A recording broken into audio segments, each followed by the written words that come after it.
रस्त्यावर धावणाऱ्या वाहनांच्या सुरक्षिततेबद्दल आपण नेहमीच बोलतोय, परंतु काही वेळा हेच वाहन प्रवाशांसाठी जिवंत बॉम्ब ठरू शकतात। अशीच एक धक्कादायक माहिती समोर आली आहे, ज्यात अमरावती जिल्ह्यातील परतवाडा अकोला मार्गावर आणि अमरावती परतवाडा मार्गावर जय बजरंग ट्रॅव्हल्सच्या अनेक गुजरात पासिंग विना परमिट गाड्या सर्रास धावत असल्याचा आरोप आहे।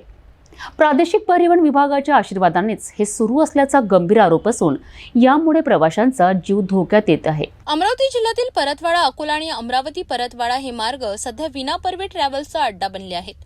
विशेषतः जय बजरंग ट्रॅव्हल्सच्या गुजरात पासिंग गाड्या परवान्याशिवाय दररोज मोठ्या संख्येने प्रवाशांची वाहतूक करीत आहेत। या ट्रॅव्हल्समुळे प्रवाशांचा जीव अक्षरशः धोक्यात येत असून याला प्रादेशिक परिवहन विभाग जबाबदार असल्याचा आरोप होत आहे। गंभीर बाब म्हणजे आरटीओ विभागाचे अधिकारी या विना परमिट ट्रॅव्हल्सवर कोणतीही कार्यवाही करत नाहीत। या जिवंत बॉम्ब सारख्या गाड्या रस्त्यावर धावत असतानाही अमरावती जिल्हा वाहतूक शाखेचंही याकडे दुर्लक्ष आहे।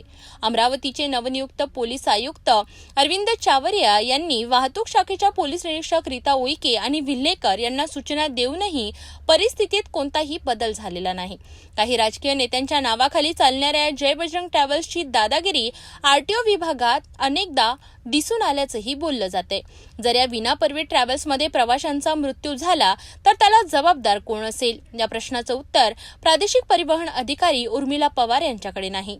सत्य हे आहे की विना परमिट चालणाऱ्या या गुजरात पासिंग गाड्यांमध्ये एखाद्या प्रवाशाचा दुर्दैवी मृत्यू झाल्यास त्याच्या कुटुंबाला कोणतीही भरपाई मिळणार नाही।